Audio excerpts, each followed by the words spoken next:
And we're live. Hey guys, welcome back to another Plasticast. I'm your host, Plasticon. I'm joined today by Megamus. What's up? And Don. Hello. And Sideburn is on assignment. He may return, but we do not know, so we'll have to end up finding that out He later. could be out chasing a little red sports car. We don't know, but we'll give him the benefit of the doubt. It's very, very true. It's probably what he's doing. But anyway, we're going to talk conventions today.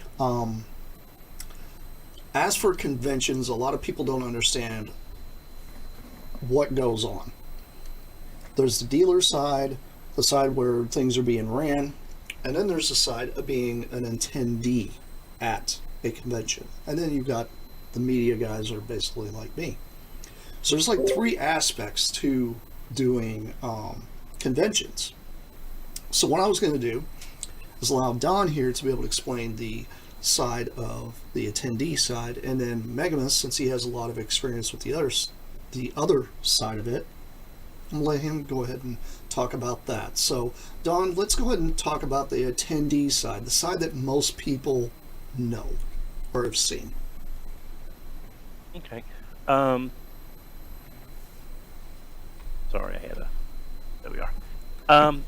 For anybody that's gone to a convention, it's a very daunting thing. It's exciting, but it's also kind of daunting. You have to get your reservations in early. You have to get your plane fare if it's not within easily driving distance. You have to try to find roommates.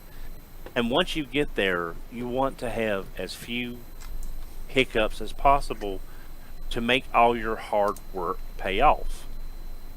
Now, I'm 54. I attended every BotCon but one. And that spanned the course of over 20 plus years. I was very fortunate to be able to do that.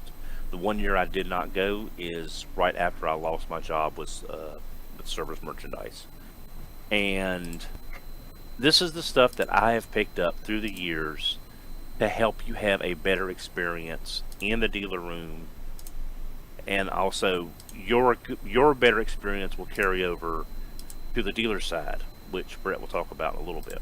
So one thing I wanted to say real quick is, one, yes, you are the oldest cast member when you get that out of the way.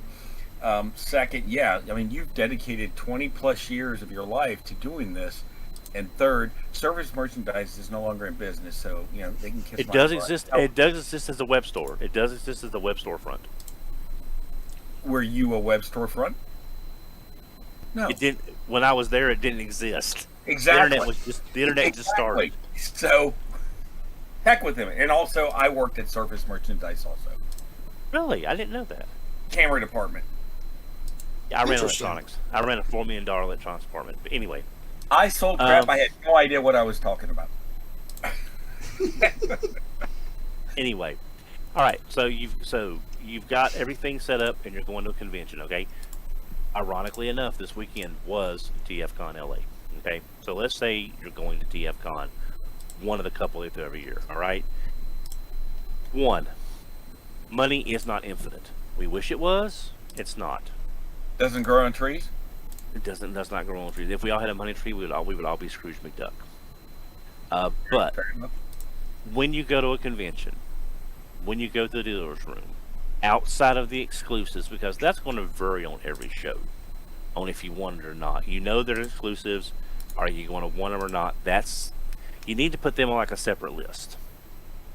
If you're going to find stuff in the dealer's room, you need to make you a list. Sit down, look at your collection, and be honest with yourself, and look at it from this standpoint. If I go to this convention and I only find this one thing X, and I leave that convention, will I be happy? And I think that's the best way to look at it, because you're not making a list of 40 things and then you pick number 38 and then you see number 1, but you don't have the money for 1 because you bought 38. I mean, it's going to happen. And no matter what you do, it's going to happen at some point. Let me ask you something. When you put a list together, and by the way, yes, that's a very good idea. I've done that for years. But I would prioritize on my list what I really wanted, what I kind of wanted, what I thought I would need, stuff like that.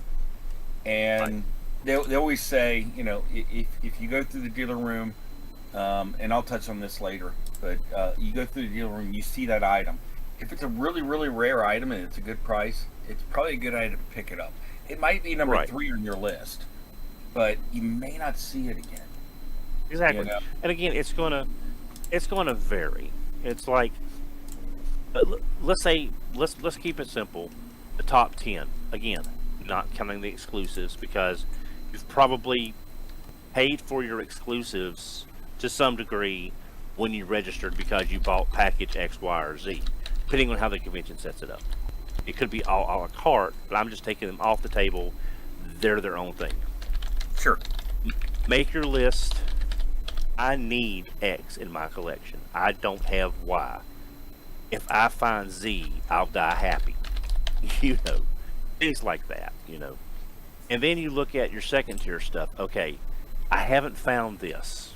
Okay, this is not in the dealer room, but I do need A, B, and C. Complete your combiner team. Complete a trio. Find something that you know that fits a spot in your collection. Also keep in mind, you're going to see stuff that you didn't know you wanted until you saw it. Happens all the time. One thing I've been looking for is an affordable Mr. Hard Hat set. There's one on eBay right now. Send me the link, please, through Facebook Messenger. $300 bucks. I know the guy. Wow. So you're going to see stuff that you didn't expect to see. I'm going to give you an example, and y'all two may remember this. BotCon 1995. That was the year Raksha, we all know Raksha, wonderful woman, was running the convention. Her exclusive that year was a recolored GoBot from G2, which was the first official female character produced by Hasbro, called Night Racer. Correct. I'm in the dealer room. I'm in the dealer room. There is a Japanese gentleman there. He came pretty much all the early BotCons. His last name was, I believe, was Fumihiko. I may be mispronouncing that. Wonderful man, brought some really great stuff. He had a boxed Japanese Grand Maximus for $345. Ouch. The good old days, I'm telling you. Yeah, but again, this is 1995. This is 1995. Yes. John and Carl Hartman followed me up to the room after I bought it and took pictures. Because at the time, they didn't have one. The box was rough, but the figure was immaculate inside. And I say that to say this. I was not expecting to find that at that price. Oh. I flew in to Chicago. I bought it, got it upstairs to the apartment, got upstairs to the hotel room, I should say, and then remembered I flew in and had no idea how to get it home. Luckily, my best friend was visiting family in the area that he didn't expect to be able to go see, and he did. He showed up for one day, saw me, and he took it home for me. Take this. Ship it to me. So again, yes, ship it now. So again, plan for seeing stuff that you don't expect to see. But make your list, get a good idea of what you're looking for, and like I said, in the back of your mind, if I leave this convention and I've only found this, will I be glad I went? It's going to change based on your funds and what you see. But it's better to have a general guideline of what you're looking for. What I always did Saturday was look for the stuff that I was looking for. You know, I want to find this. Generally, dealers will put out more stuff on Sundays, but it's not a huge restock day across the board. On Sundays, I always look for the stuff that I wasn't expecting to see. Check your nooks and crannies and cubby holes. Look for your GoBots. Look for your Zybots. Look for your Brave toys, whatever the case may be. Huh? So So again, there's that. From a personal side, couple things: eat, sleep, and shower. Yes. You're going to need sleep to function. Now, I Deodorant. was young. I was young. I could go on 4 or 5 hours. There were times, early BotCons, I'm in my mid 20s. Okay, I would go to bed around 12 or 1, get up at 4, get downstairs in front of the dealer room by 4:30, and wait until 9 o'clock to be the first person in line. I don't do that anymore. I can't do that anymore. But make sure you get some sleep. If you have a backpack with you, take a backpack with you, something that you can secure to yourself. Take crackers, take water. You can take sodas and stuff, but you're better off taking water because it'll do you better in the long term than sodas. Take aspirin, take Tylenol, take something with you if you get a headache. If you're diabetic, take your meds with you unless they need to be refrigerated, like insulin or something. Plan on, don't do like me. Don't camp out and make the dealer room the only thing you do the entire show. But in my defense, when I went to BotCon 94, I knew nothing about Japanese G1, Euro G1, the G1 stuff that was in the rest of the world. I didn't know about that. So yeah, I camped out in the dealer room pretty much most of the shows, didn't go to the panels. That changed through the years as I got the stuff I needed, and they started getting more actors and actresses, voice actors, directors and stuff. I wanted to hear their stories. So remember to eat, remember to sleep, shower. If you feel better, you'll enjoy the convention than pushing yourself past a certain limit. And people around you will appreciate that as well. Use deodorant. Okay. Thank you. Now, etiquette in the dealer room. I have been on both sides of the setting up and being an attendee. Not anywhere to the extension that Brett has. But when you go to the dealer room, remember, these people selling stuff, a lot of these people, this is their livelihood. This is how they put food on the table for their families. Be respectful. Ask if you can look at something that's not readily available. Always be polite because, again, they are a business. It's just like you walk into a store, this is their store. It may be an 8-foot table, it may have a bunch of plastic shelves, but it's their store, it's their livelihood. Respect their space, respect their stuff. If you see something you like, and there is nothing wrong with making an offer. If you make it politely and respectfully, don't say, hey, I'll give you X. That implies that you don't think his stuff is worth your full attention and you're doing them a favor, which really sets a bad tone for the entire transaction. You should phrase it along these lines. Excuse me, sir. I see that you have a G1 8 face. You've got 185 on it. Would you be willing to consider 160 or 100, whatever the case may be? Make a fair offer. Don't be pushy. If they say no, say, all right, sir. And they, and ask them, okay, you won't take 160. Would you take 175? And then if they say no, and they're clear, they're firm on that 180, either buy it or say, thank you, sir, I appreciate the time. They'll understand that you can't do that right now.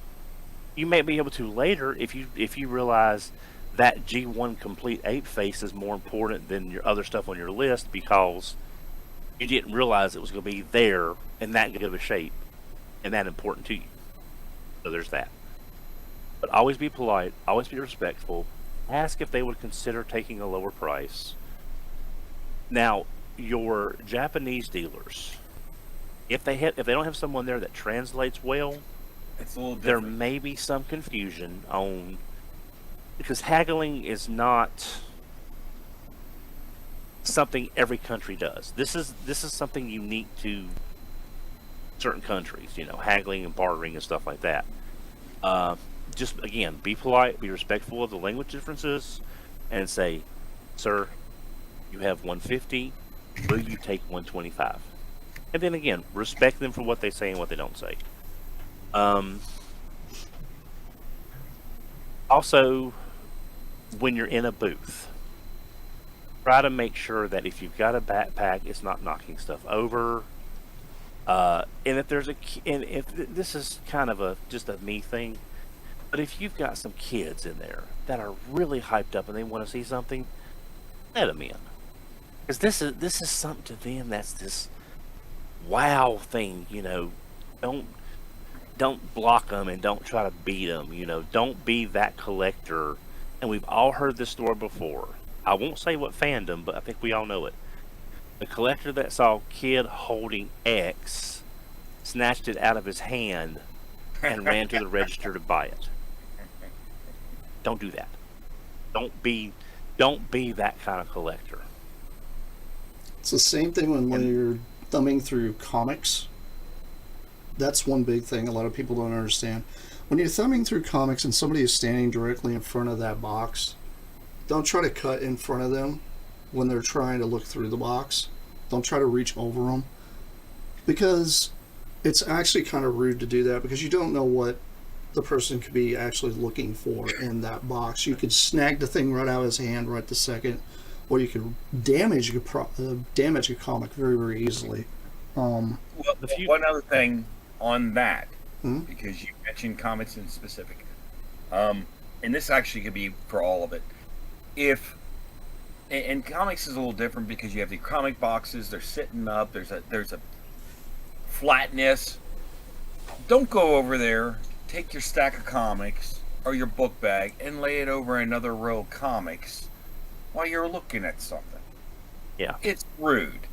Be considerate of your fellow attendees. Absolutely.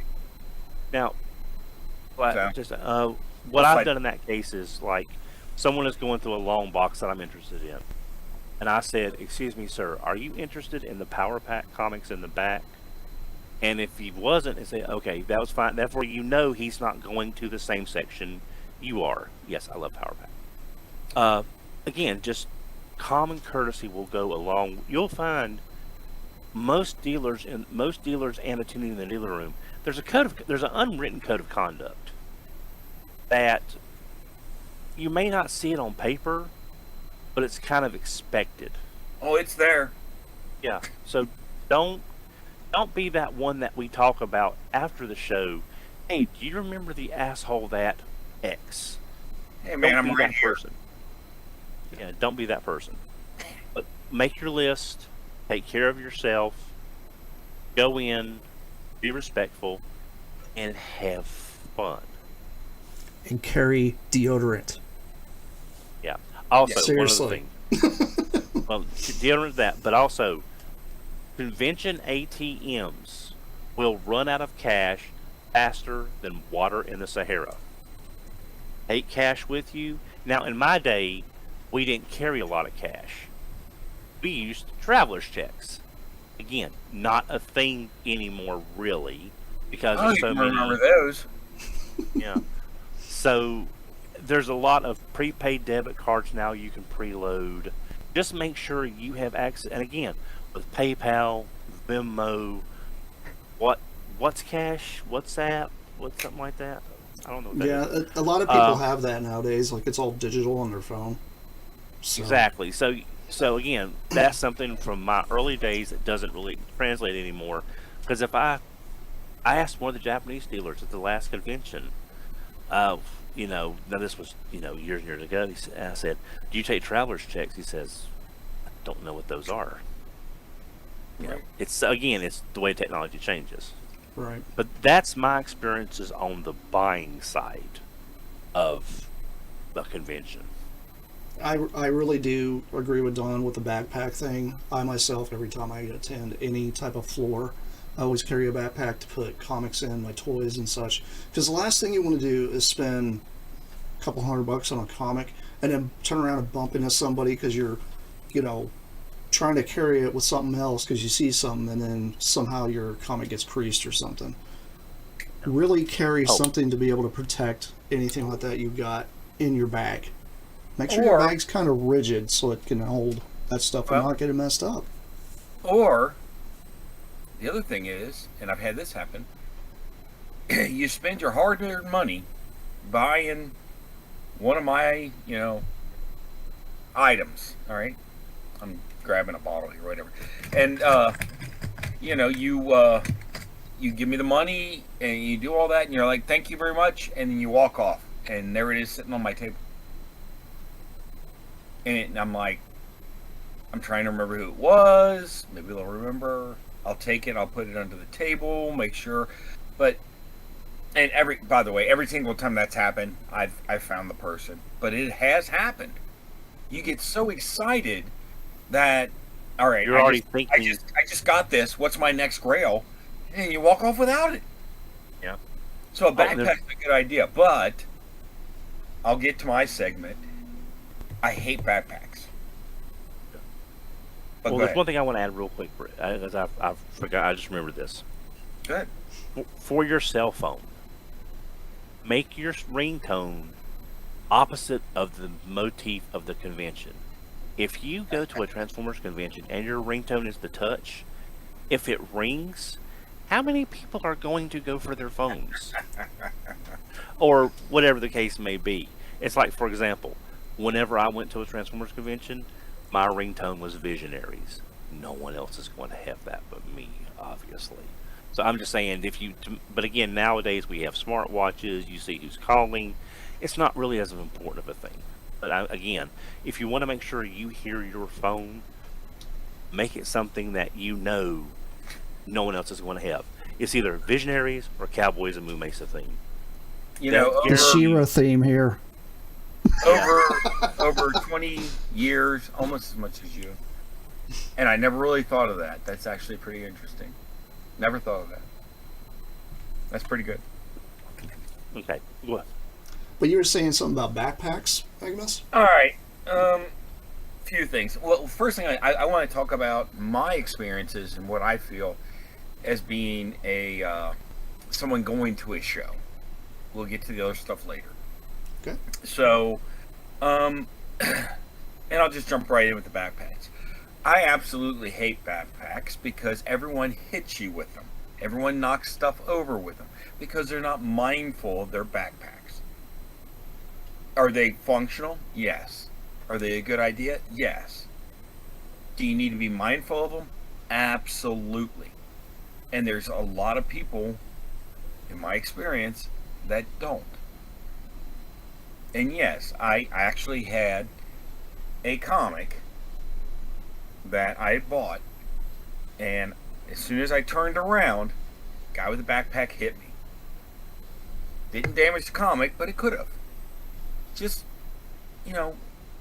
Situational Be mindful. awareness. Sure, simple. Haggling. I got two schools of thought. Okay, I have my mentality of a dealer, and I'm going to touch on that a little bit, but we're going to talk about that later. But as a dealer, if I have product A at $20, and I know I can take 10 for it, if you offer me 10 on a Friday or 10 on a Sunday, I'm going to take it. I'm not the guy that, I want to hold out for that extra $10 or $5, whatever. In my mind, when I do my booth, I have a price on every item that I know that I'm willing to accept. And I'll do that at the beginning, the middle, or the end. Now, not everyone does that, but I do. So, I'm also of mind, and this goes a little bit against what Don said. Being respectful is important, okay? And if you say, well, you offer me $2 for a $50 toy, that's insulting. Some people would say yes. To me, I'm always of a mind. You can never insult someone with money. That's always been my option. All I can say is nope, I can't do that. I don't take offense to it, but I'm okay with it. You can't insult me with money because you're giving me money. I mean, let's be honest. It's not an insult. Everyone wants to get the best deal possible with the lowest price, of course. And everyone that's selling wants to get the most they can out of their item. There you go. There's your little, you know, blockage where one is versus the other. Kids. All right? It happens. You'll go up there and you want to look at this, you know, you've been looking for a Diaclone, you know, blue Trailbreaker in the box. There it is. And you're walking up and these kids run up in front of you and they start grabbing the jump starters or the this and that and the other, and they're just goofing off and everything. Sit back, relax, wait, let it go. You know, don't reach over the kids, don't do this, don't do that. I mean, simple stuff that, you know, think about it. Would your mom or your grandma smack your hand for it? Then don't do it. Simple. Important at a convention. Your health. Absolutely. All right. Make sure you got your medication. Make sure you're hydrated. Make sure you're getting some sleep. Make sure you get some food. All that stuff. Have fun. Of course, have fun. But another thing is explore. Explore. Do more. If you've done the dealer room before, all right, try some of those panels. All right, meet voice actors. If you're shy about meeting someone, do it. 100% do it. When else are you going to get up enough courage to talk to someone you know is going to be excited to talk to you? I mean, think about it. They're there to greet you. Talk to them. Your dealers. Yeah, remember I bought, you know, such and such, such and such. Yep. Start talking. Build a rapport. They'll remember you. And guess what happens when you remember someone? You might get a little extra off. You never know. Might happen. Or, in Megamus's case, I've seen him I might charge you do more. I've seen him do deals where somebody's like, hey, you know, what's your social media stuff? You get hooked up there, and then he's like, you know, you're looking for, say, that, you know, really rare pretender, and you're like, hey, maybe Megamus has it, you know, and you message him or whatever, you know? And he's like, yeah, I got one of those. I got one of those, like, last week from blah, blah, blah, blah, blah, blah, you know? And this is not even in convention. You build this network, and then you're able to get hold of that rare piece you're trying to find that you can't seem to find anywhere else. Apparently he has it, and he can cut you a good deal on it. Yeah. So then, first of all, hi, Mike. We have now been joined by a random Sideburn. Yeah, he's on there. Were you chasing little red cars again? I lost track of the day, man. I was like, I saw your message. That messed you up, huh? Chasing that red car. It did. It always messes me up, man. So, I was playing games and listening to like a podcast on YouTube, and then I realized, oh shoot, we're supposed to be doing our podcast. I saw Jason's message like 30 minutes late. So what we're doing is that we're just talking about our convention experiences. Don just went. I'm finishing up, but that's where we're at. Some of the things I wanted to kind of get in was way back in 2000, not as far back as Don, but in 2000 was my first convention. I knew nothing about it. I found it in the back of a magazine that they were talking about it, and I had no idea. And when I went there, I'd go into the dealer room, and I was struck with awe at all the product I didn't know about. And I had no idea about the Japanese exclusives. I had no idea about the European exclusive. I had no idea about this stuff. And you just see it. And it was just literally me just trying to absorb as much as I could. So, like, 95% of my time was in the dealer room. All right, I was just trying to see what I could see, get what I could get, and it, you know, overall, just an amazing experience for me. And I love it now that I do, you know, my booth and everything, when kids come there and they have that same look, just the awe of all the stuff they didn't know about. I mean, it's just amazing. I love that. Absolutely love it. So I got a story. When you get done, I have a story I want to tell. I got one more story, and then it's all yours. So getting back to about, like I said, I would take, the cheaper price on a Friday as I would on a Sunday and all that. I had a kid, and this was right around that the Armada Unicron came out. And this kid really wanted it. And I can't remember what I had on it. 30, 40 bucks, whatever. It doesn't matter.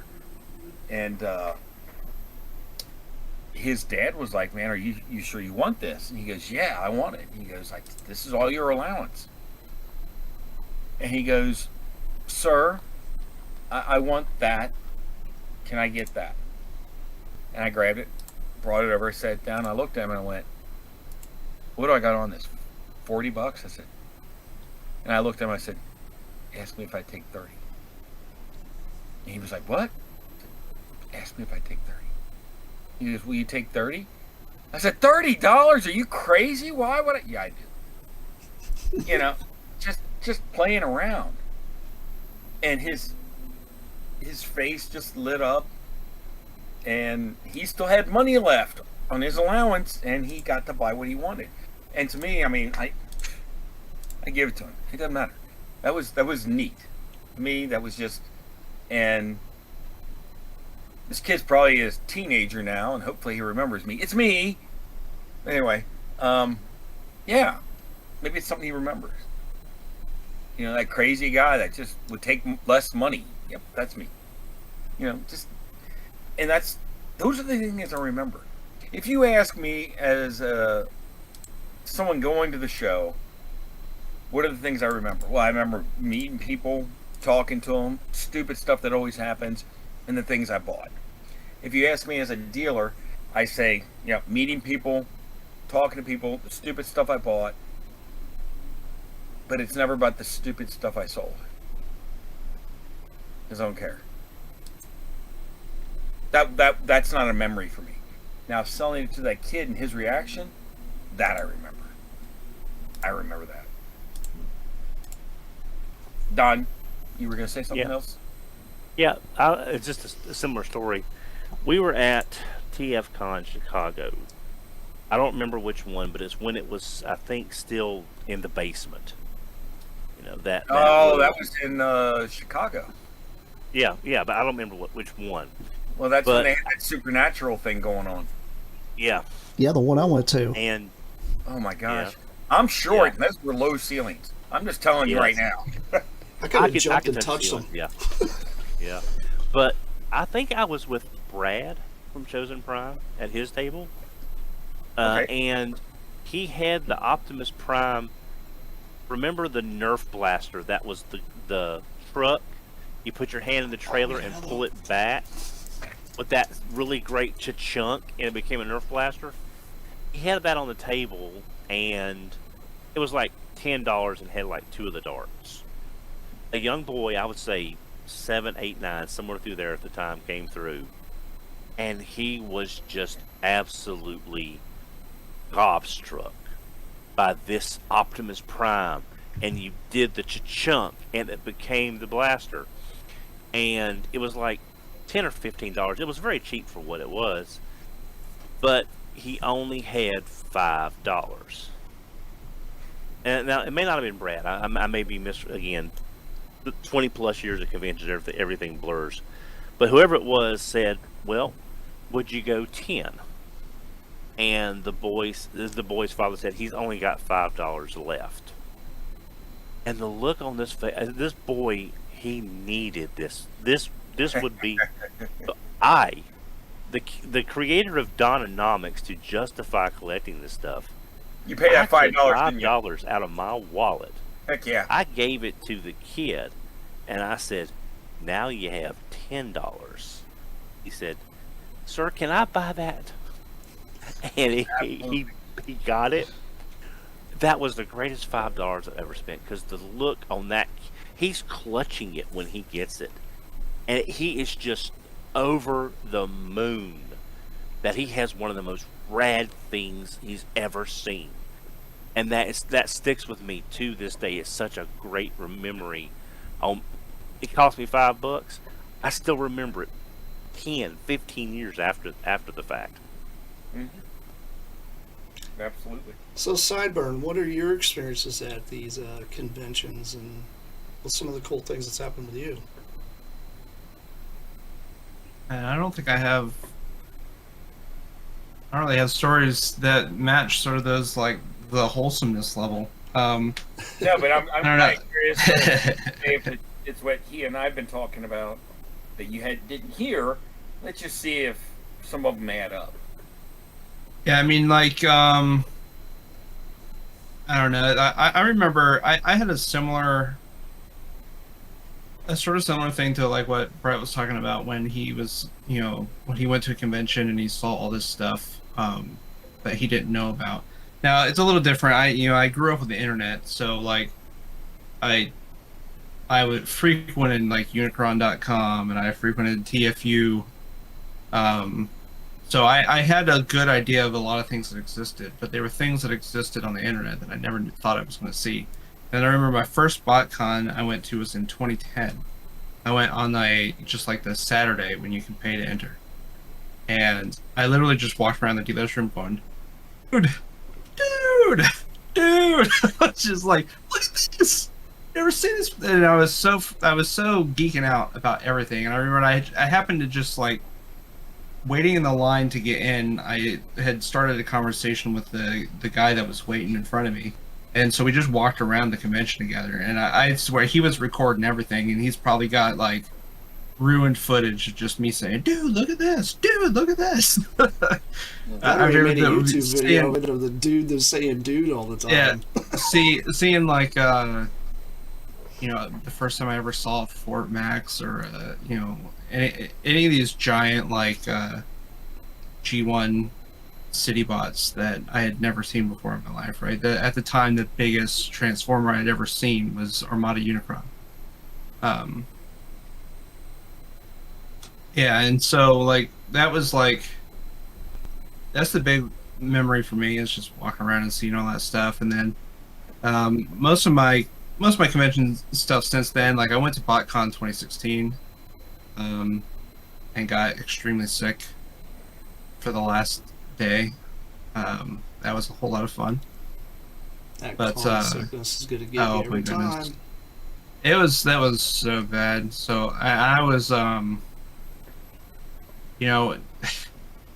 like 2 hours away from the airport, and just hoping that when I got there I wasn't so sick that they just wouldn't let me fly.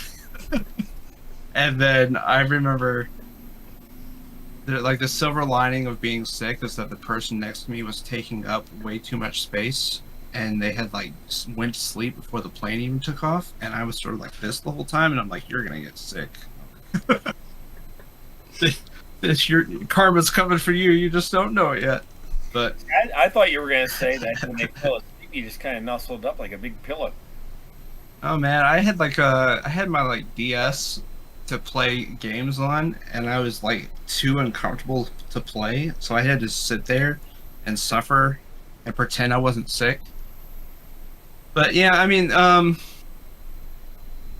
I'm sure you guys have talked about, like, most of my conventions since then have been like, there's a convention here in Orlando called MegaCon. It's gotten, when I first met up with Jason back when he used to live in Orlando, we went to MegaCon. And it was a 20,000 people convention. Yeah, it was pretty big. It's a 300,000 people convention now. It's grown. Yeah. And it's those things are different beasts. Like the small personal conventions that are very specific to like Transformers and stuff like that. Those are, you're gonna walk around. It's gonna be more chill. It'll be busy, but it's not gonna be like you can't take 2 steps without bumping into people. Busy most of the times. But elbows. Yeah. But so I've gone to more of those now than I've ever gone to like a Transformers convention. And those are a different beast. There's like wall to wall people, just aisles and aisles and aisles of so many different things you can look at. And walking around those is, I've sort of made a game plan going to those at this point, where it's like walk around and see everything in like the first 2 hours, and don't buy anything unless it's rare and you know what you're buying. Thank you. Then maybe you buy it, because you're gonna regret it. Like, you don't want to walk like 3 aisles over and look at 30 tables just to go back and find that someone else was smarter than you and bought it instantly. All right, you've already hit one thing I said. So But yeah, but there is like, walk around, see everything, kind of game plan, get, remember where things were that you were interested in. If you don't know, what's that? How do you prepare yourself before you go to a convention? It's to see if you hit some other things we talked about. I'm just trying to prove that these aren't just, Don and I talking. I mean, these are real things. I mean, I always have like, when you say prepare, I mean you start You're on the right track, Joe. Start the day with a shower. Thank you. But I always have like I'll have like a little thing like Germex or something like that There ready. Have a couple of water bottles in the backpack, mostly empty backpack. Don't get me started on backpacks, but go ahead. There's not a backpack big enough. You need like a rut. You need like a rut. Everyone that has one doesn't know they have it. But go ahead. And then it's probably smart to have some cash. I never get cash out because I'm not smart. I know every now and then there's like problems with Wi-Fi, and I'm like, I really wish I had cash, because I literally cannot swipe my card in your Square because you don't have Wi-Fi. But yeah, and then when I'm there, like I said, I just I walk around, use that first pass to sort of scope out the area, and then note what you saw, and then prices of things that you're interested in, and if you find it and find it somewhere else, note what they priced it at and stuff like that. And if you don't know what you should be paying for, you go and find somewhere where you can get internet and look it up. I did fall once on my third MegaCon. I spent $90 on a $20 figure because I thought it was a $90 figure that was very similar to it. And so be careful. Always be careful. Always look stuff up if you're not sure. But yeah, I don't know. That's and then play. You got to kind of be strategic, because there are some things that will move real fast, and then there are some things that if you wait until the last day of the convention, if you're going every single day, you're gonna get it 20 to 30% off, because they do not want to have to pack it back up. This is coming from the guy that I remember the one we went to. And what did you take home on the Sunday? Most people would have. Yeah, that guy showed up only on Sunday, and he just had boxes of Transformers and stuff. When I say boxes, he had cardboard boxes full of Transformers and stuff. He had set a few out, and people were digging through the boxes, and I'm like, back behind you. Can I see that Jetfire? And he pulled it down, and it was a little yellowed, but it wasn't too badly yellowed. It was pretty good. It was only missing the gun clip. And Jason was with me, and I was like, I'm buying this. I've never seen, and I got a really great deal. That guy was there just to sell things. He needed to clear space. And Yeah, that was one of my biggest wins at a convention, is going there on that Sunday. This random guy just set up a booth that last day, and there is this pretty much pristine Jetfire, and it was freaking cheap, and I bought it.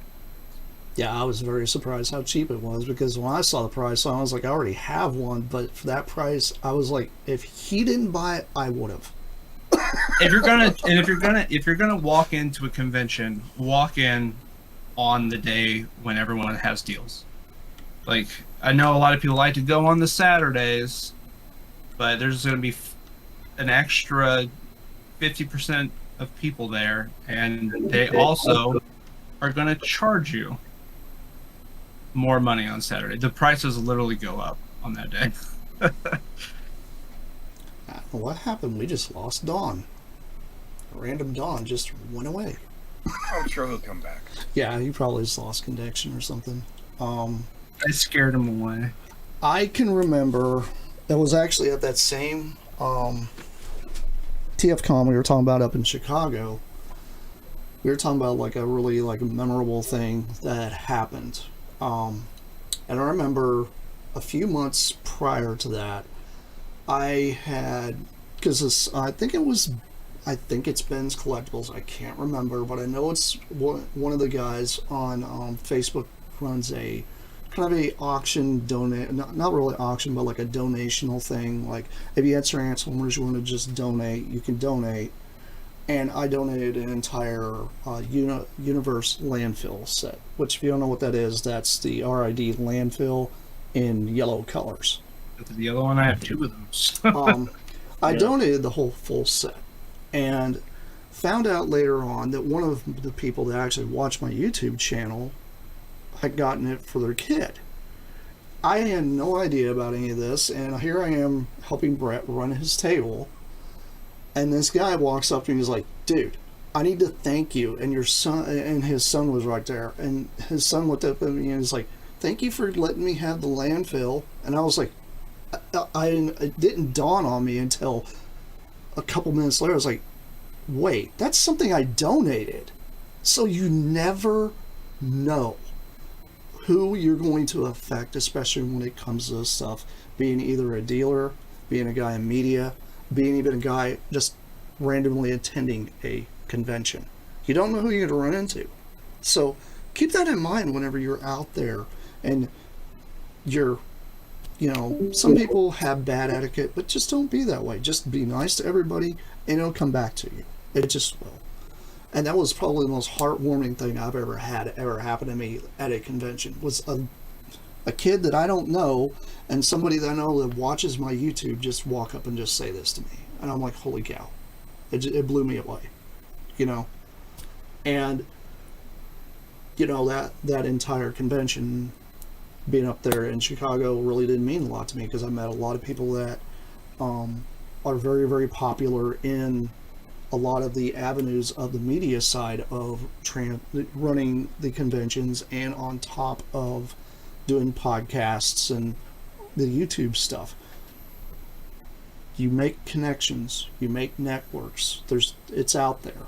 Like I was saying with Megamus, make friends with him at a convention, you're probably going to make, you got a friend for life, because he's going to hook you up if you can. Same thing with Don. I'm sure Don's traded stuff, things like that, Same with Sideburn. All of us tend to try to do that. That's what the whole point of these conventions are, is to build a network, to help each other find that item that really means a lot to you, or even means a lot to somebody you know. So you're getting it even for like your significant other, or your kid, or whoever.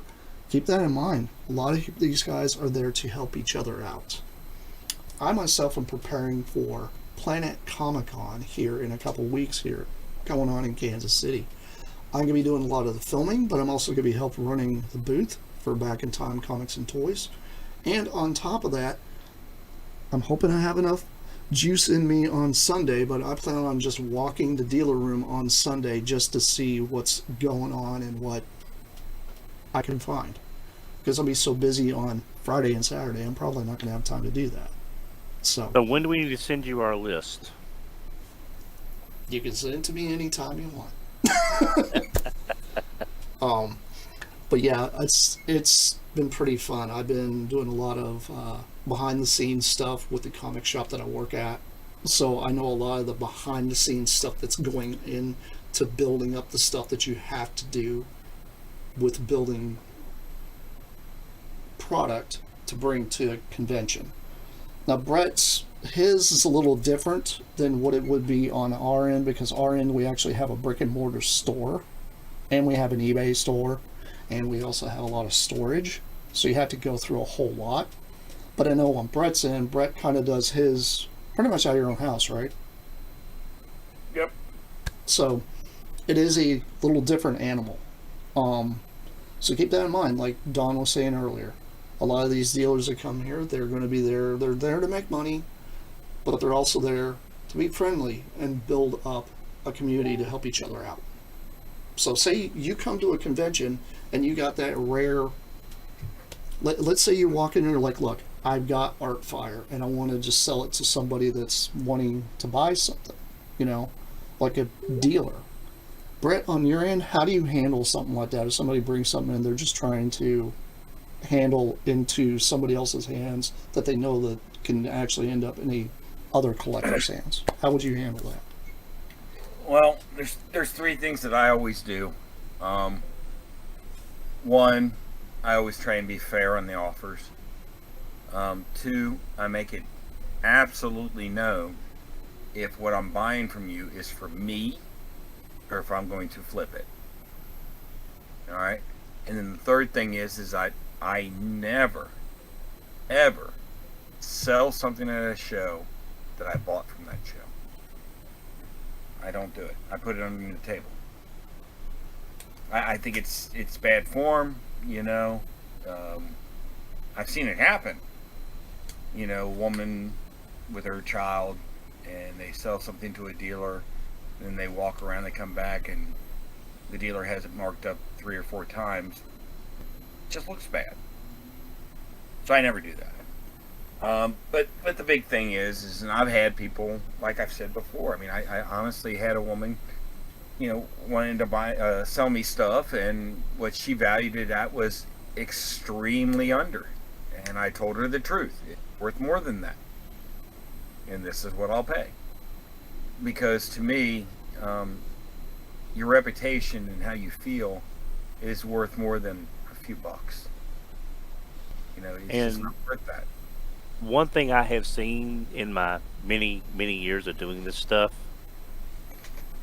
toy karma is real. Oh, yeah. And you can discount that if you want to at your own peril. But believe me, it is real. And if you do that, it will come back and bite you in ways you will not expect. Yep. Absolutely. So let's go ahead and talk about one of the best purchases. Well, we already know what Sideburn got. So what is one of the best purchases you guys have gotten at a convention? Oh my God. Well, You hit me with that out of left field. yeah. Well, I mentioned my Grand Max. My Grand Max is probably my best purchase, but one of the best deals I ever got. It was the year BotCon had. It was the free. It was a shrapnel. It was the shrapnel from. Not the recent shrapnel, but the one before. Combiner War shrapnel, done in the Diaclone Waruder colors. Oh, that was the free figure with the attending Primus package. that was like 14 or 15. It was a while back, yeah. Time is the fire in which we burn and all that. Yeah. One of the Japanese dealers was offering 75 cash or 85 in trade towards anything on his table.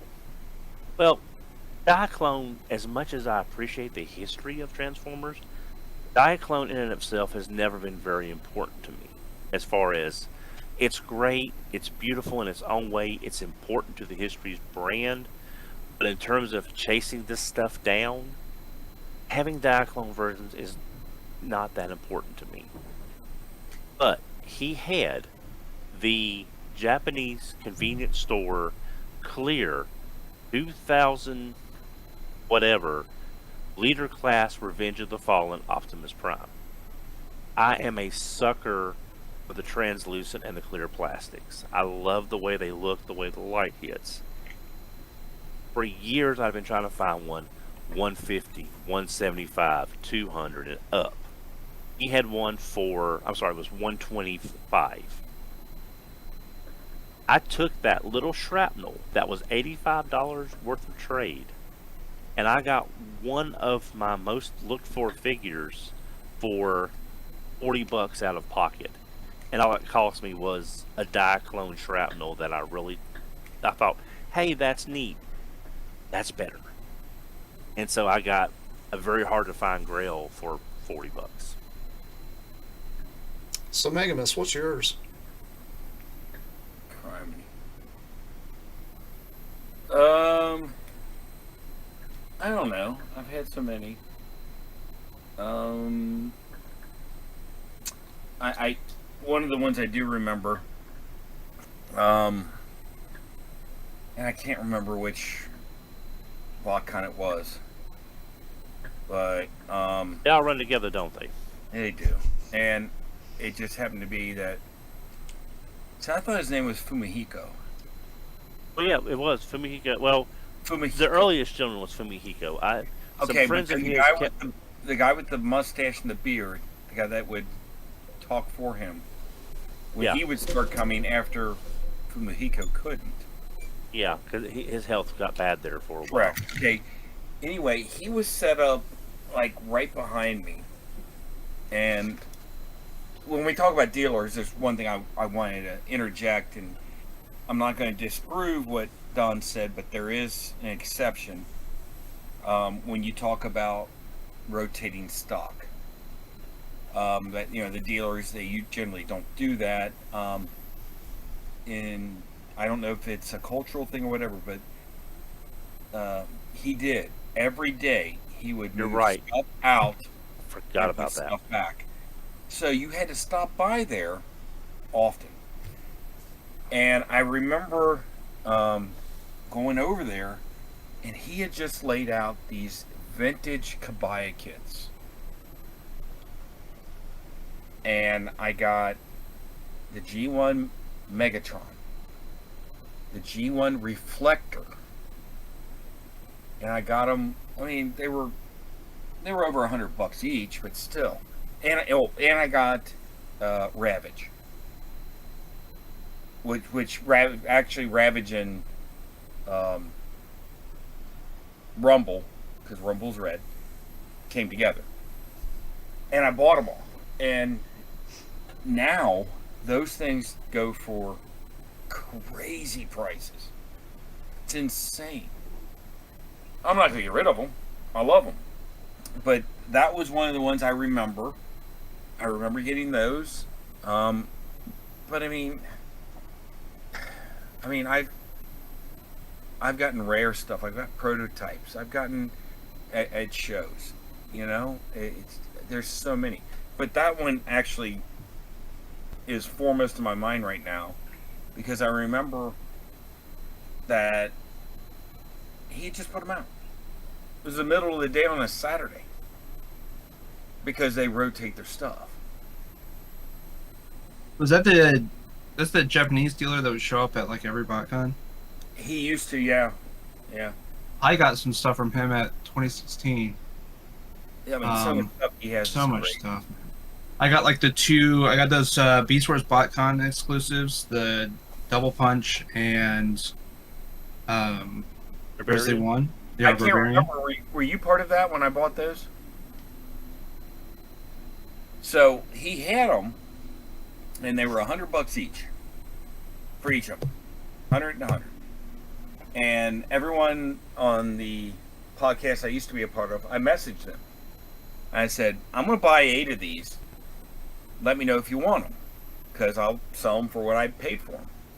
And I was able to hook up so 3 other people with sets, because I just said I'll take them all.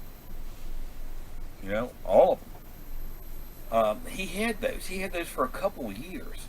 He had the boxes were all folded and flat. They never came with inserts, and they were in a little baggie with a little zip tie or like a rubber band or something. I remember those. Yeah, he had that stuff. And the other thing he had was there, and I don't have it now, but he had mail away G1 Ratchet, which most of the mail aways were in white boxes. This one actually had the artwork in blue, so it was just blue and white. And I bought that sealed, and he had probably 6 or 10 of them. I feel like I bought So I feel like I bought like a bunch of stuff from him when I was there because he had so much. He did. What he did was he loaded up all his suitcases and boxes, and he went there, and this was his. I'm going to sell everything. And I was kicking myself because I skipped on that puzzle rat trap. There's a name for that one. 'Cause I got the two. Trap. Yeah, I got the 2 puzzle Lio Juniors. Yeah. From him, and I skipped on the I skipped on the puzzle rat trap that day. I grabbed all those too when he had those. And I think it was gone the next day. When I went back, and I was like, gosh dang it, I should have just bought it. The other weird thing and it happened to be from him also, is there was one year I just happened to go over there, and there's a couple guys that are pretty big in the community that collect and everything, and they told me about pen bots, and I'm like, what are these? Well, they're little retractable pencils, but on the top they had a little Micromaster that clipped onto it, and you would fold the Micromaster up, like fold him in half, and it would click onto the pen top. But when you went to click the pen to turn it on, it would pop up. So it would make the robot. Neat. Well, there's 3 different ones, 3 different colors, so there's 9 different ones to get. Extremely rare. I remember going there and having never seen one, but being told about them, he had one. And I remember getting that. And it was weirdly weird stuff that he would have. Someone was like, he would have stationery from the 80s with just, G1, decor on it and everything. Just stuff like that. It was just weird stuff. And he'd have like tchotchkes and this, that, and the other, which some of that stuff didn't interest me, but I know, because after talking to him, every time he went to a BotCon, he made money. And he made enough money that he would look forward to the next year. Come back. And we're talking about airfare from Japan. All this stuff. To ship all that stuff. It wasn't cheap. So he was like, for the longest time, he was the highlight, of my show. It's at one point it got to be like, you get in the dealer room, you'd be like, all right, where is he at? All right, I gotta go there first. And you would just run to there. And other dealers would do it too. Which we can get to that in a little bit. But yeah. The dealer trade. You talking dealer trades? Yes and no. Yes and no. Because that didn't happen with him. I'll wait until we segue into that segment. I mean, we could right now if you want to. I'm okay if you are. I'm fine with it. Go ahead and talk about the dealer trades. Some of us don't know how that works. So being a dealer, it's not all fun and games. It's not what everyone thinks. Everyone thinks that you get in there first, you get all the good deals. Sometimes. And then sometimes not. I'll get back to the dealer aspect. But as being a dealer, going to the dealer room and setting up and being able to see, like him, he wouldn't, most of the time he wasn't there. But if he was, whatever he sold, it was what he would sell to anyone else. He didn't give deals.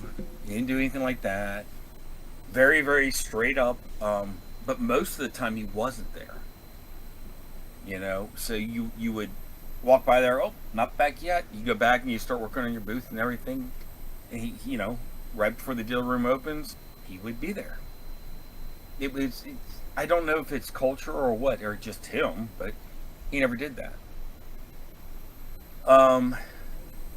Being a dealer.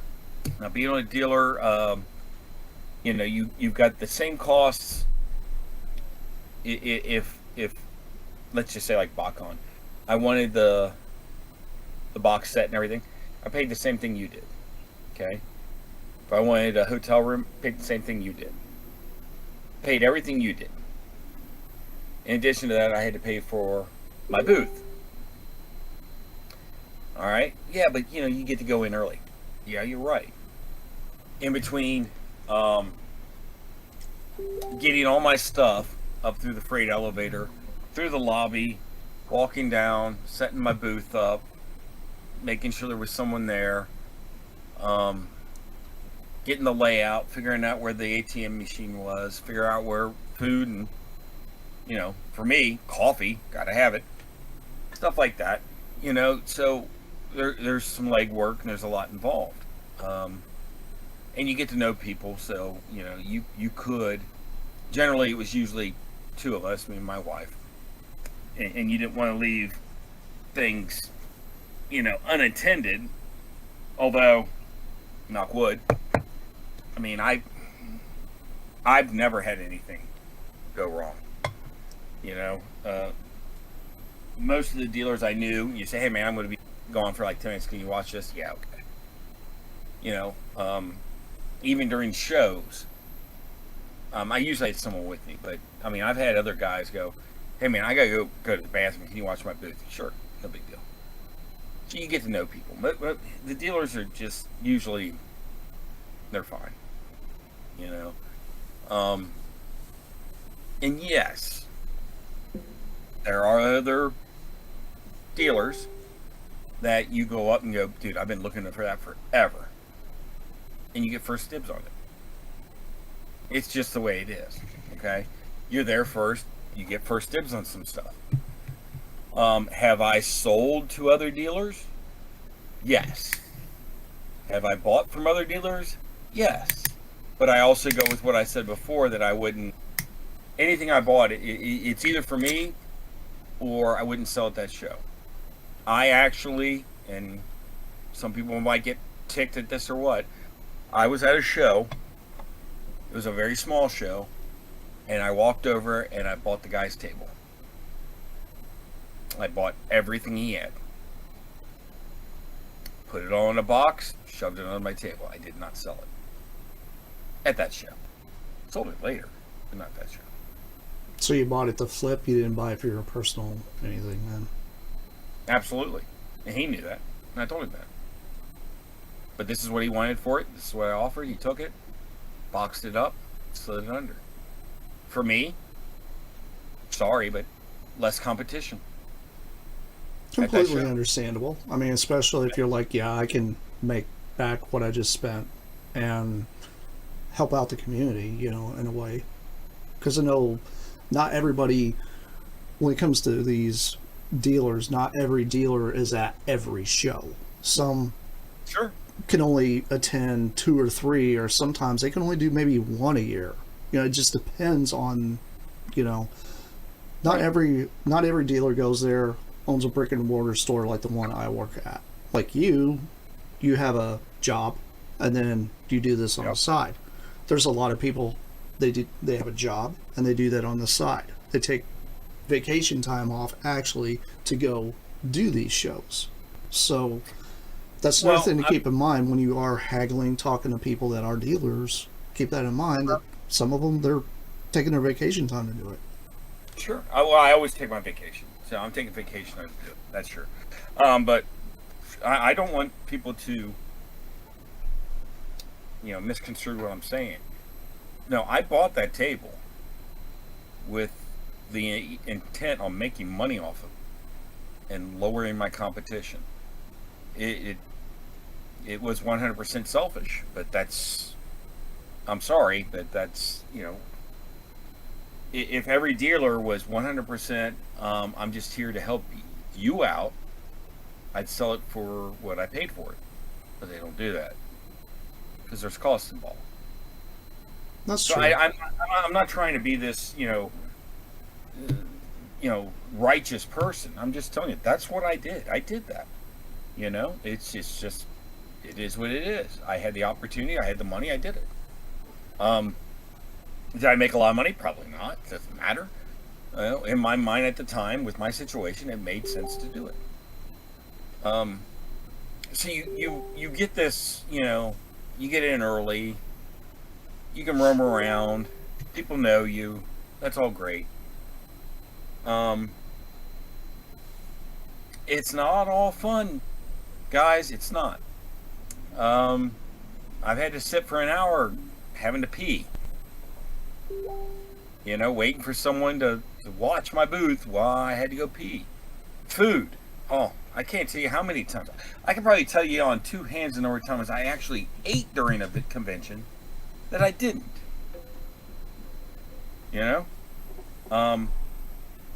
I got a side note on that. I'll say it right now. So there was this show called Slagacon. It only happened a couple years. Great guy. He's no longer with us. But one of the things he did, all his dealers, he and his boys went around and went, hey, we're making a Wendy's run. What do you want? Amazing. I've never, ever had that happen since. Great. I've heard that from a lot of people. It's a lot of people I know I did not get a chance to go, but I've heard that people say that's one of the best conventions they've ever been to. Yeah, just for the experience. It was great. How hard is it? Hey man, we're making a Wendy's run. What do you want? Oh, here's some money. Take my money. Give me some food. I'm great.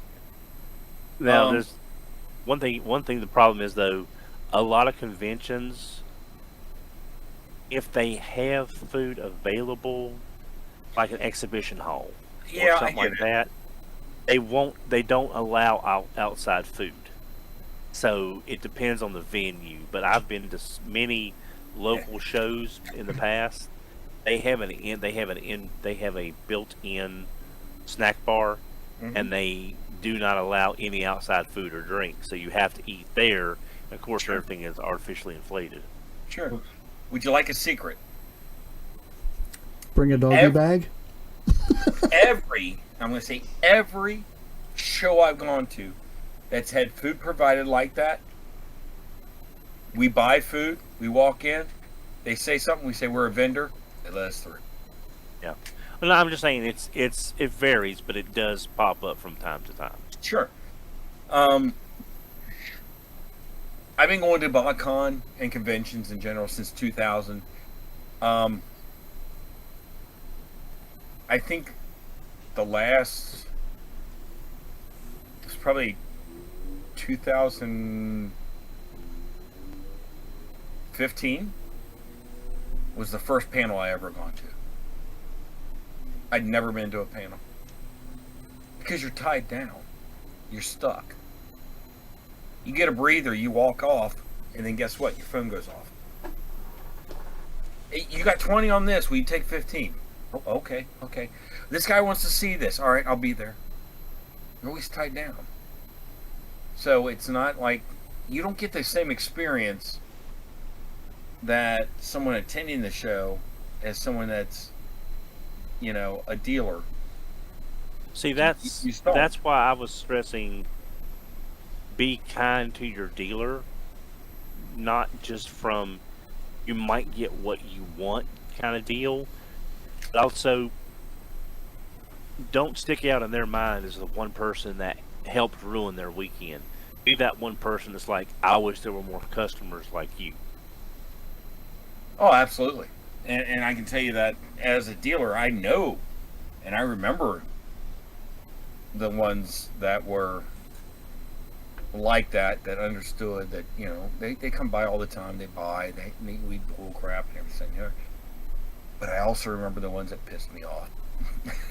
So, Courtesy goes a long ways. Just keep that in mind. It just does.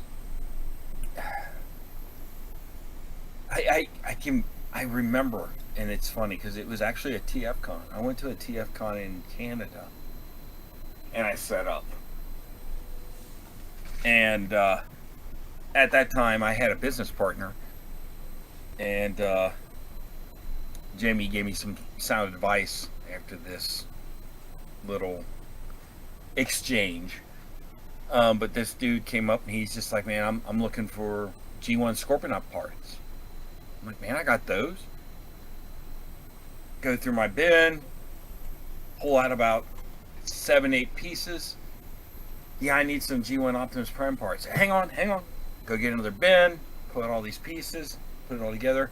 I did this I probably dealt with him for about a half hour. A good half hour getting parts together. He's like, all right, how much? I added it all up and told him. He's like, what do you mean? It's like, yeah, they go for this. I'm going to sell them for this, which is cheaper. He goes, that stuff's not worth more than $2 a piece. And I'm like, really? You think you're going to buy these for $2 a piece? Well, I'm not paying more than that. Took all this stuff, slid it right back into my box, said next. And that's when Jamie looked at me and goes, listen, bonehead, next time tell him the price before you dig it out.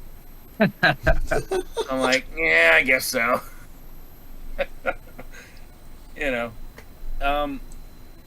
it wasn't insulting. Like I said, you can't insult someone with money, but it did kind of tick me off.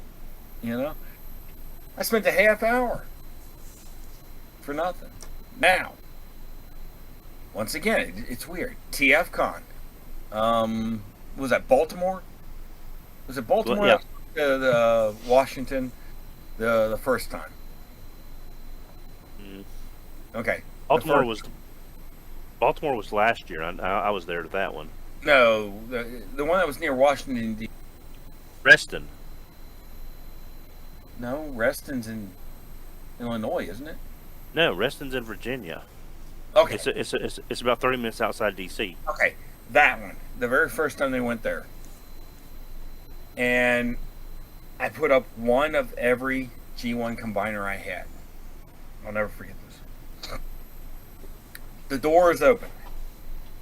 This guy comes in, 3-piece suit, walks over and says, I want to see your Devastator, your Defensor, your Bruticus, everything. One of every combiner I had. Like, all right. Laid them all out. And he's like, well, I really don't like the sticker on this one. I said, well, I got others. He's like, all right. So at that time, I had multiples of all these. And I sat there and pieced together, bot by bot, what he wanted for every one of them. I was there for over an hour just doing that. But the difference was he bought one of every one I had. Well, I mean, he made it worth your while. It wasn't only that, but I mean, we sat there and BS'd and talked and everything, and I mean, it was, you know, you talk about, you know, what's the dealer want to do? Dealer wants to make a sale. Got to make a sale. But we just BS'd. Found out what he did. You know, he works for the government, and he was just like, I always liked combiners, and I wanted a complete set, and I just got it all at once. And I'm like, you're welcome. So, and that's the thing. He made the guy's day too. Yeah, but you remember that. It wasn't a bad experience. It was good. Did it take a lot of my time? Who cares? great. So, yeah, the big thing is in my experience with being a dealer, is it's not it's not the glamour life. You're not just getting stuff for free. You're not getting in for. Like I said, I pay for just about everything else everyone else does except for admission. But instead, I have to pay for a booth, which is more than your admission. So, it's stuff like that. But you do have. I have a lot of people that to this day are my good friends that I only met because I went to a show. One dealer to another, or like one of my best friends. I'm a dealer, and he bought from me a lot. Now he doesn't buy from me, but we're good friends. We're really good friends. So you get those connections. I always wanted to go and see the voice panels. I always wanted to go and get autographs and everything. And up until recently, I never got to do that because I was always stuck behind that table.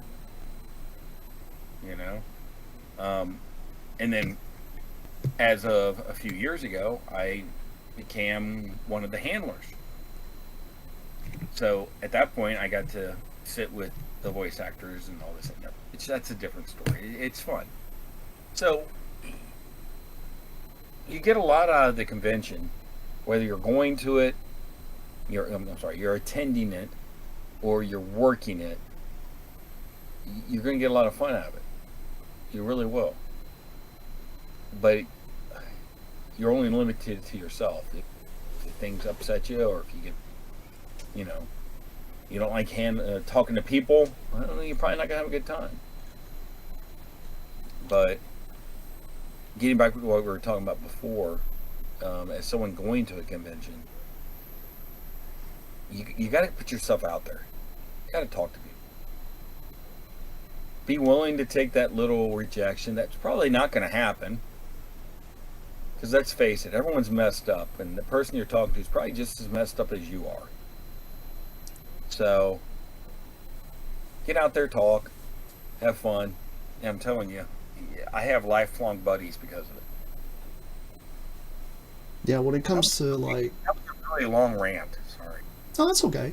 And he's absolutely right about a lot of this stuff, putting yourself out there and such. When it comes to those that, like myself, go in for filming, things like that, etiquette is the biggest thing when it comes to filming. If you guys are interested in doing that kind of thing, what you do go to conventions, say you're doing your own vlogs, you're doing your little YouTube shorts and such, be very mindful of the people around you. Make sure you're not, like, if somebody isn't comfortable being on camera, don't force them to be on camera. If they're into talking about what they want to talk about, cool. Just know how to cut people off if you're having a conversation that's way too long, because there's times that you're trying to get more stuff. Not like you, but I'm just saying there are people that will talk your ear off and you'll be there like 3 hours holding a camera. That just isn't plausible. If you're going to interview people, try to have a few ideas in mind of what you're going to ask, kind of keep them short. But the big thing I do like to emphasize on is, if you are videoing and doing this kind of stuff, don't throw a camera in someone's face, especially if they have children. Some people are not comfortable with that. They will tell you that right off. Don't get offended by it if it happens. Just brush it off, go on about your way. You have plenty more things to film in an entire convention. When it comes to setting up for, say, panels, say you go to a panel and you're wanting to video some of the panel, ask to make sure it's okay. Don't just whip your tripod out there and put a camera on it and go to town, or hold up your cell phone like you're trying to video a concert or whatever. Make sure it's okay with people. Don't just do that, because some places you'll go into and they'll say no videoing. They'll literally have no cameras out. Let me put a little ambiance on that. it's not always the people that are putting on the show either. Some voice actors are contractually obligated to do their own video, and that has nothing to do with the people putting on the show. They hired the voice actors to be there, but it's part of their contract. So, getting upset at the person or the staff that's helping with the show, they have nothing to do with it. This is, Mr. X does not want himself videotaped, or Mr. X wants his team to video that so he can do something with it, or whatever.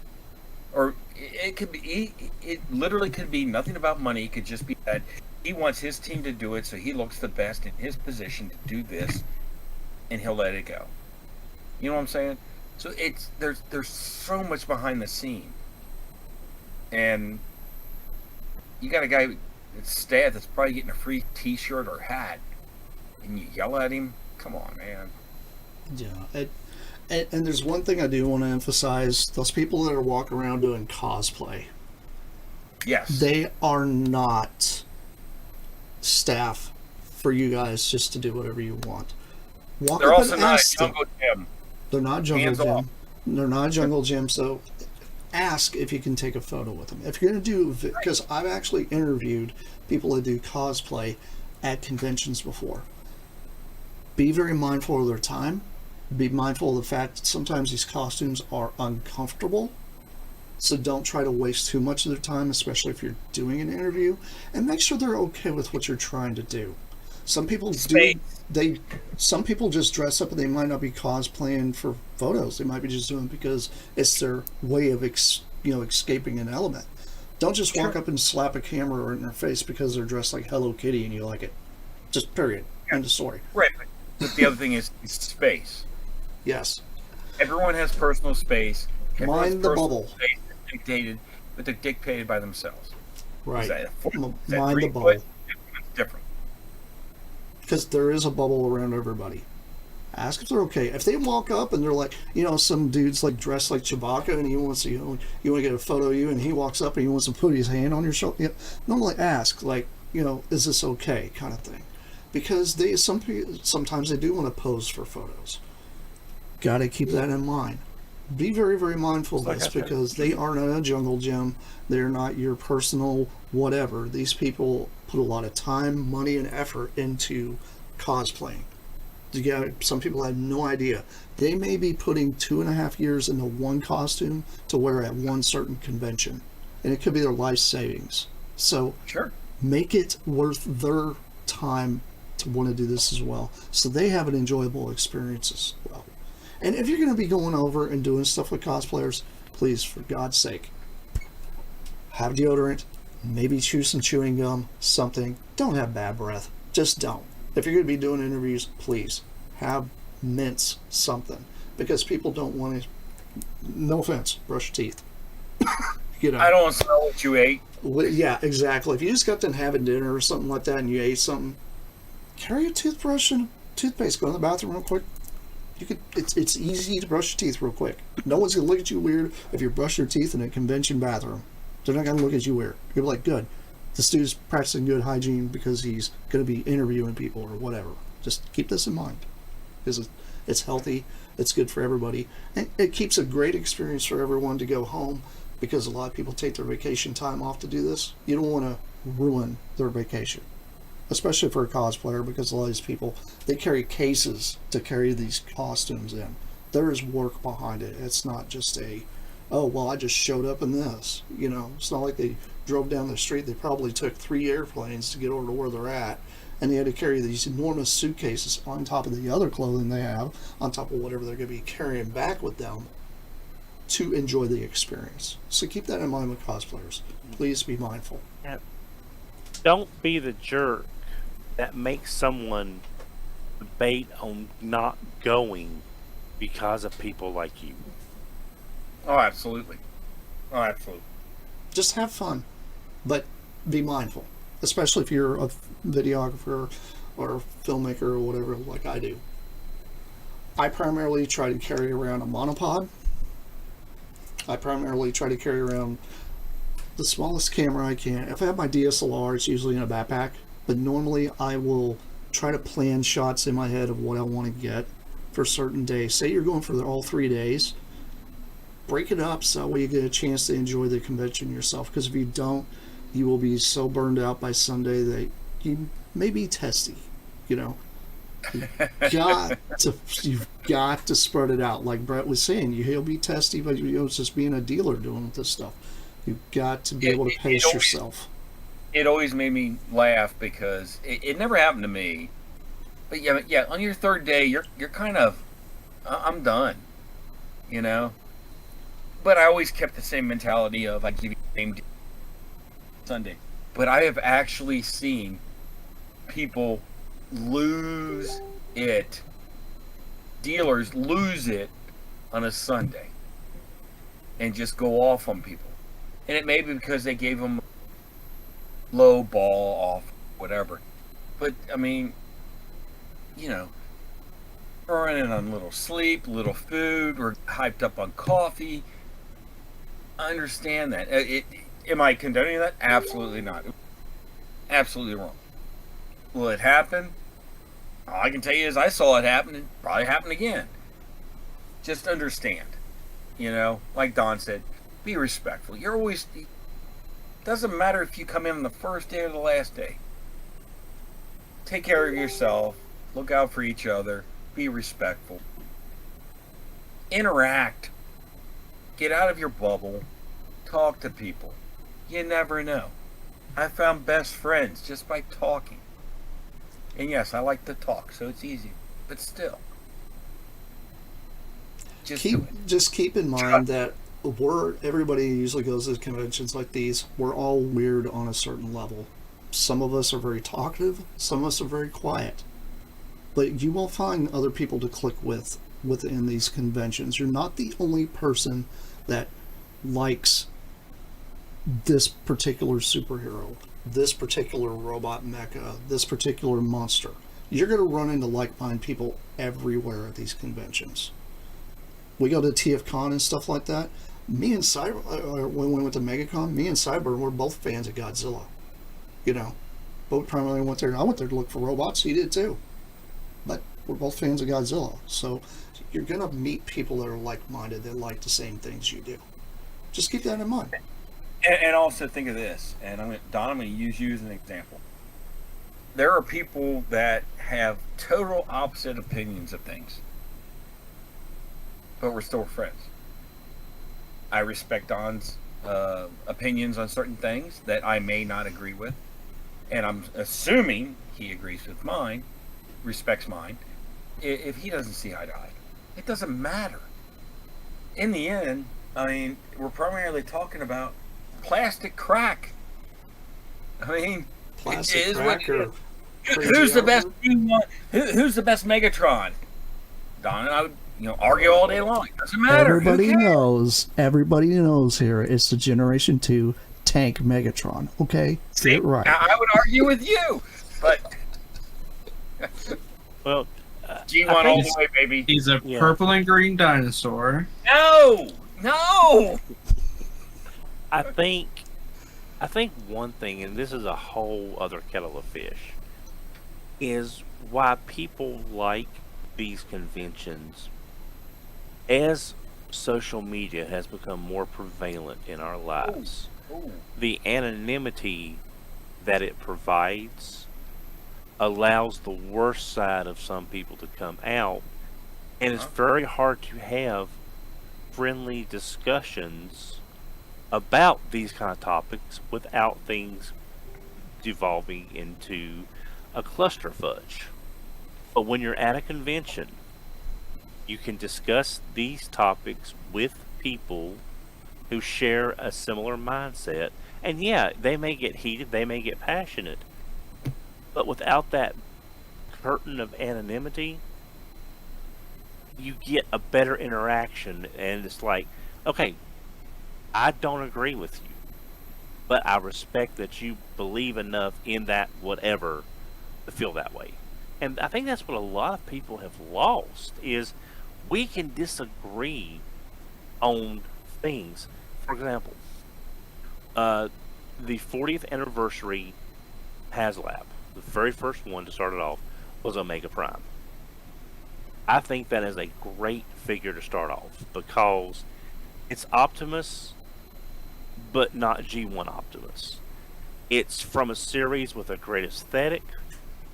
It's an interesting figure that, yeah, it's very similar to the original, but the original does have some stability issues.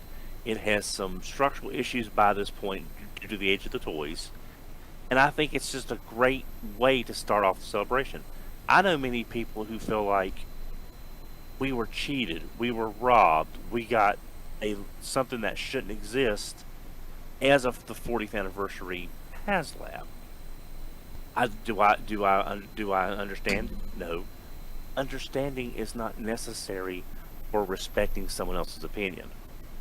Correct. Mega Prime is one of the coolest figures ever created. Exactly, and that's the way I feel. He is my favorite.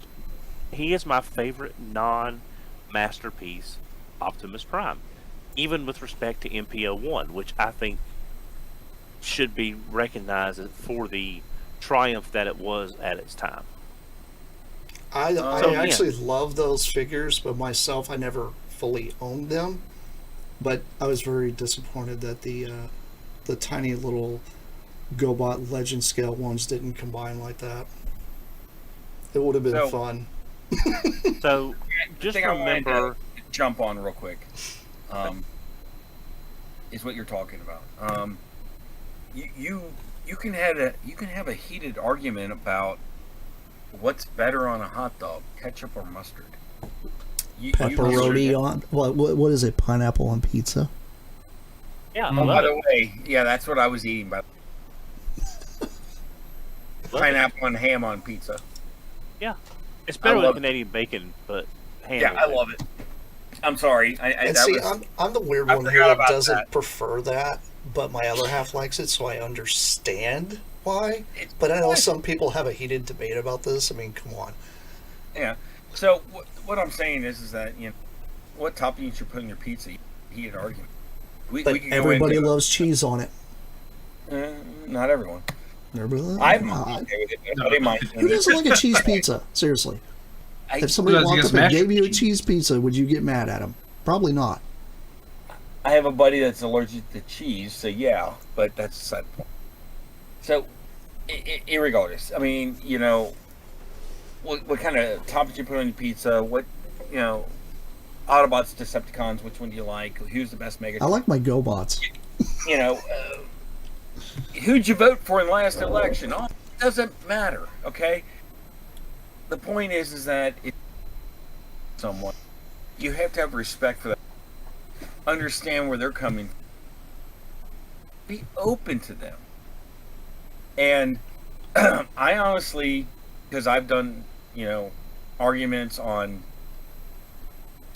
things that are wider spread than Transformers. I'm not going to say more important. I'm just going to say wider spread. But anytime that I have an conversation about Transformers and what we usually talk about, there's a general consensus of, all right, man, I understand why you believe you, and this is why I believe me, and good. And it's always worked that way. Every show I've gone to, I mean, I've had conversations at every show, and it's always something different. But at no point did I ever get off, walking off mad, or have that person mad at me. It was just a general, all right, man, I get it. It's cool. So, having those interactions, I think is important. Because whether you like it or not, if you're listening to this, part of a community. Whether it be just toys in general or Transform. You have that connection that you love. And if you love this portion, but you don't like that, but this person likes that and not that, it's okay. It's okay. Respect. Exactly. Understand. Because this is one thing I do kind of want to touch base on this, just barely. But like Brett's saying, everybody has their first experience with said characters, whether it's Godzilla, Right. whether it's Voltron, whether it's He-Man, Optimus Prime, all this stuff. A lot of people hate on the Bayverse, right? Stop and think about how long Bayverse has been around. That is also someone else's Generation 1. So everybody says G1 superior, they say, 80 stuff, whatever. These kids weren't around during that time. So maybe their G1 is the Bayverse. So there's a point where you have to break that barrier. That barrier needs to be broken. That's the reason why Transformers has lasted as long as it has. Yes, we may be recycling some of the same names, sometimes the same characteristics, but keep in mind that not everybody looks at Bumblebee the same way. Nobody looks at Megatron the same way. Nobody looks at, Optimus Prime the same way, because sometimes theirs is Optimus Primal, not Optimus Prime. So keep that respect up that, hey, I like this character because of this. Well, I like this character because of this. Why this? There's no war between truck versus monkey. It's one or the other. It's both, actually, at this point. Because everybody... Hey, Don, do you remember the show we used to do? We would always say, that's your G1. Yeah. It didn't matter what it was, Yeah. It's sort of like this Armada, Cybertron, all that stuff. Is that my G1? No, but it might be yours. exactly. And there's respect in that. There, a lot of collectors know about Brave in the '90s. Yeah. It was a line of show and toys by Sunrise and Takara. Each year was a standalone mecha show. They weren't interconnected. There were no crossovers. But the running theme behind that was every year is some boy's first giant robot show. That's the same thing with Transformers. It doesn't matter if you don't like Beast Wars, or you don't like Robots in Disguise 2001, or you don't like the Machinima series. If someone else has a connection to that, like you have your connection to whatever, they're the same thing. Just because you don't like it doesn't mean it's not important to them. And that's something we need to keep in mind. Yeah, and I'll add one to it. For the most part, and there might be some exceptions, but if you say your G1 is Beast Machines and mine's G1, well, there's a lot of similarities. Names, the brand, all that. That's what you grow up on. That's what you talk. It doesn't matter. Cybertron, Armada, all that stuff. You can pick out similarities, and that's what you can grow on. Armada. I like this, and this, but we both can agree that Ironhide just stunk in that, and be like, oh, all right, we both get that, or whatever.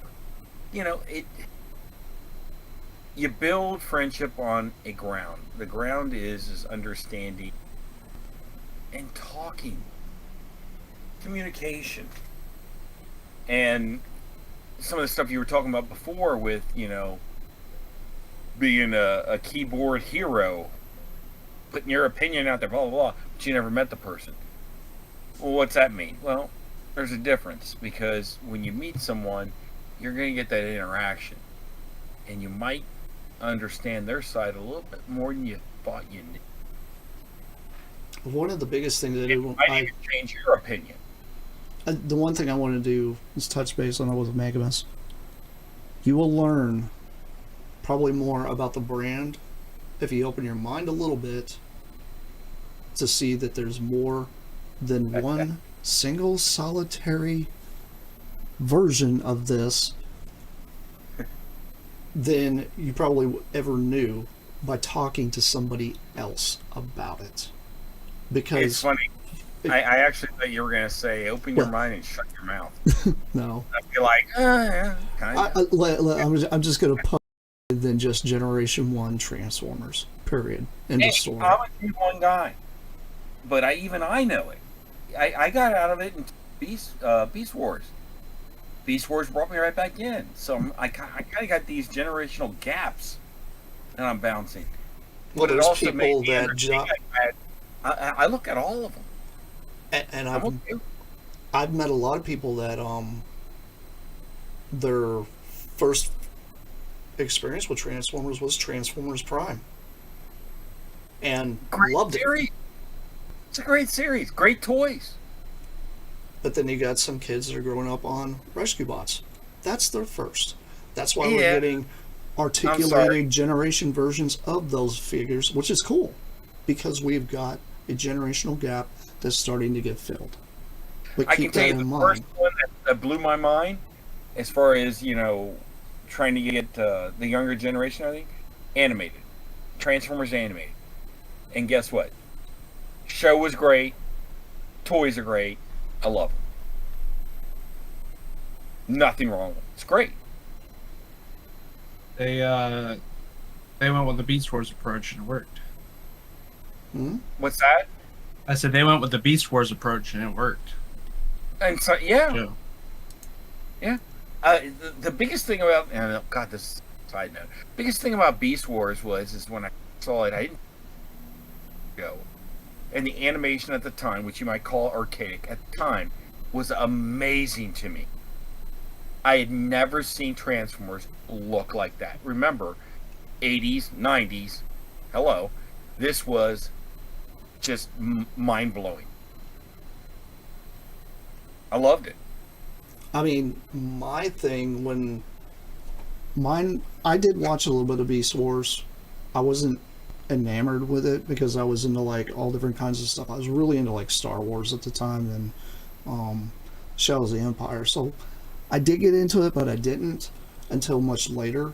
But the thing that blew my mind, that really drug me back into the fandom after, Generation 1 and seeing the Redux G2 and all that, was 2001 RID. Car Robots. Loved the animation style. I love the fact that Optimus Prime was a fire truck, not a semi-truck, not a standard box truck. It broke that vision of Optimus Prime has to be this all the time. And then later on, I went back and watched Beast Wars and loved the cartoon. Not a fan of the toys, I admit that, but I do like the cartoon. And I respect where it went. But that's the thing, like this agreeing to disagree kind of thing is probably one of the biggest things people need to realize when you do go to a convention. Keep that in mind, to agree to disagree. Especially if somebody's like, well, Hotshot's my favorite. Well, some people look at Hotshot as a version of Bumblebee. Face it. I always did.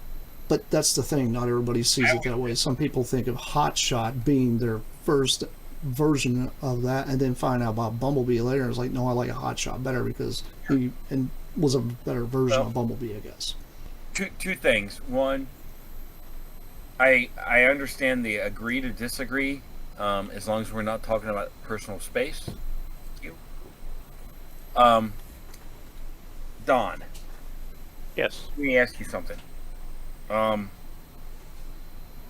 Do you remember Machine Wars?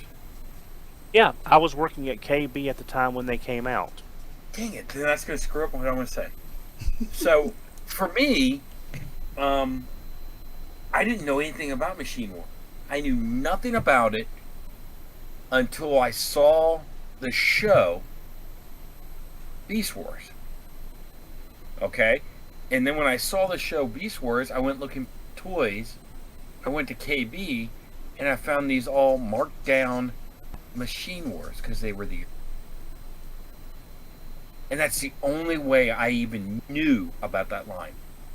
It's an underrated line. It didn't have anything helping it, but it was a bridge.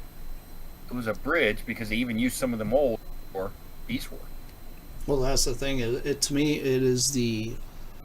it's literally the missing link, lost line of Transformers because there was no comics, there was no advertising, No, nothing. It basically, they took some of the same art design, I should say, that they had for Beast Wars on the Machine Wars packaging to kind of bridge that. And a lot of that Well, was and they Generation 2 molds that weren't used too. So They had G2 molds, and then they had European exclusive molds that were put into that just to seed it in, so you would get something new that we never saw. But there was no promotion, there was no show, there was no to push that, and we way got off topic. Sorry. yes, we did. And we've gone a way long time over what we normally do. But that's okay Yeah, because about 2 hours. this is pretty much a harder cast to try to fit into 1 hour segment, just because of the We got too much amount stuff to of talk about. We do, but that's okay because you guys will tune in next week because we'll end up having another Plasticast. So I'm gonna have everybody say their sign offs, and then we will get out of here. So go ahead and start it off, Don. All right. Thank you for joining us, everybody. We hope this convention prep episode clarifies some things for you. Gives you a little information on going into convention season. Just be smart, be nice, and have fun, and save some bargains for us. Okay. Megamus.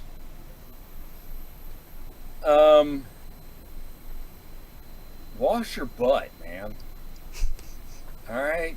That's good everyday advice. That's like everyday advice. Brush your teeth. Oh, Don will love this. Don't be a Richard. There, I got a smile out of that Be a one. Richard, yeah. No, don't be a Richard. And have fun. Talk to someone. Get outside. Experience it. There's so much there. That's all I got to say. Night. Sideburn. I'll try to remember next week that it's Sunday and that there's a podcast. Well, we don't have the daylight savings time thing going on, so I'm going to give you that. And yeah, just if you're going to a convention, enjoy yourself. If you're new to a fandom, try to have fun, find things that you like, try to find people to talk to, get to know the community, have fun. If you're an old hat, remember that there are new people coming to the conventions that are not as entrenched as you. Treat them kindly, make them feel accepted. Remember you were them at one point, and just have fun and be that cool sage in the fandom that leads people back into the fandom even worse. There's a phrase that I heard many years ago, and it just popped back into my head, and I'm sort of paraphrasing it. Be an ambassador, not a gatekeeper. 100% on that. 100%. Okay, so we are going to sign off here. Remember, guys, I've got the QR code up there for Back in Time Comics and Toys. You can contact them through Facebook and all that stuff if you are after any kind of Transformers, Mecha, superheroes, you name it. They have it. I'm telling you, they do. And you guys tune in next week. Same bat time, same bat channel. But anyway, this has been Plasticon, and this is us signing off. Peace out, you guys. We'll see you around. That's it for now. Bye. Peace.